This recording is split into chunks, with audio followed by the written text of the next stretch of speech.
Brendan from GBHBL here, again, Brrraaains A Head-Banging Life. Coming to talk to you this time around about Incineration Fest.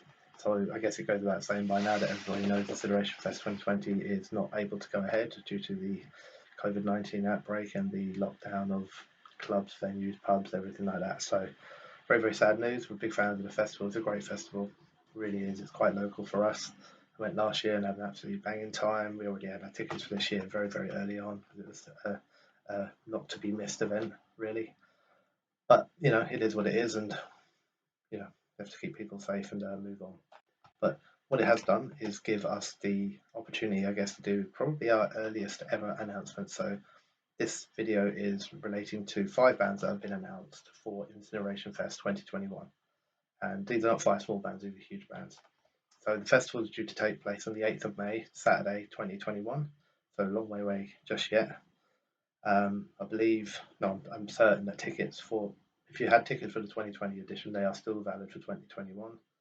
And I think a lot of these festivals and bars as well and bands are all going to really need our support. So it'd be great if everybody gets out there, picks up tickets and helps to keep these things alive once everything kind of settles back down again.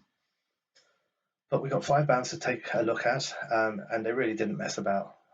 This is obviously designed to make sure they keep people's interest during a period that's going to be very difficult for them all, I'd imagine, financially, if nothing else.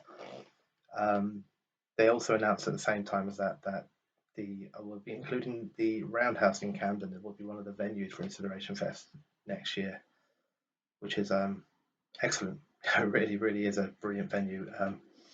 So I guess that brings it up to 4 in total. So you've got the Roundhouse, Electric Ballroom, the Underworld, and the Black Heart. But yeah, so and going alongside that, I guess we start with the largest one of the announcements in scale, and probably one of the reasons why you've got the Roundhouse on there is the absolute icons of black metal from Norway, Emperor. They need no introduction from me. Everybody who listens to metal will know who Emperor is. They'll know Isan or Ison, however you want to pronounce it. It's a huge coup, I think, for Incineration Fest. I think it's a massive thing, and I think it'll really, really hopefully push their ticket sales through the roof and ram those venues. I can't wait to see it myself. I'm a massive fan. They're so important historically in heavy metal. Even though they've only got the 4 albums, there isn't going to be another album either. It's not like they're going to surprise us with a new release before it. It will be their greatest hits from those 4 albums. But what a band they are. If you haven't seen them live, it's an opportunity to do this wicked little festival in London. So below that, we also have then the Swedish death metalers Bloodbath, another very, very big name, really big name.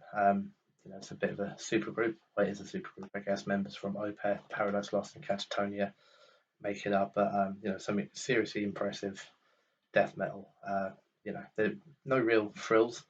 It is just what it is. It's going to be hard and heavy and pretty much one for the mosh pit. So alongside that, third part of the 5 bands announced is Dark Funeral. Dark Funeral, again, are another Scandinavian band, so another Swedish band, but more on the black metal side, or black and death, maybe you could argue. Seriously heavy band, man. I mean, they really, really are. I'm a big fan of them on record. I don't think I've ever seen them live unless I've caught them at a festival, but I don't remember ever seeing them live. I think I remember it as well. So yeah, I'm very excited to see these guys. It is what it is. It's just seriously, seriously heavy metal, man. So the other 2 bands that I know of but don't really know an awful lot about.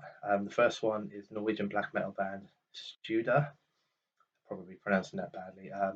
Did a little bit of looking up on them, and they look like a very nice old school kind of early 90s traditional black metal band in the vein of your Immortals, that sort of thing. So lots of corpse paint, lots of leather, hopefully some really, really nice old school traditional black metal, which will sit nicely in the festival, surrounded by a lot of death metal. So the 5th band, the final band announced thus far, but obviously there'll be many, many more to come, is another Swedish death metal band, and this time it's the band Vomitory, who I don't know very much about. I know that they have been around for a long, long time. I think they started in the early 90s, maybe even late 80s, so they've got a good 30-odd year career behind them, so I'd be excited to check them out a little bit, man. It sounds like a band that probably had a big impact on the scene, but just bypassed me somehow. So yeah, there you go. 5 bands announced: Emperor, Bloodbath, Dark Funeral, Studa, Vomitory, loads more to come. Incineration Fest 2021. Already looking fantastic with that announcement. Hope to see you all there. Thank you very much for watching. You can check us out on gbhbl.com as well as on Facebook, Instagram, Twitter and Tumblr. Go to Patreon to help us out over there. That's patreon.com/GBHBL, as well as Big Cartel, where you can find some of our merchandise. We have a podcast running on SoundCloud and Apple Podcasts. And of course, if you like this video, do us a favour, hit the subscribe button and help the channel grow. Games, horror and heavy metal. What else is life for?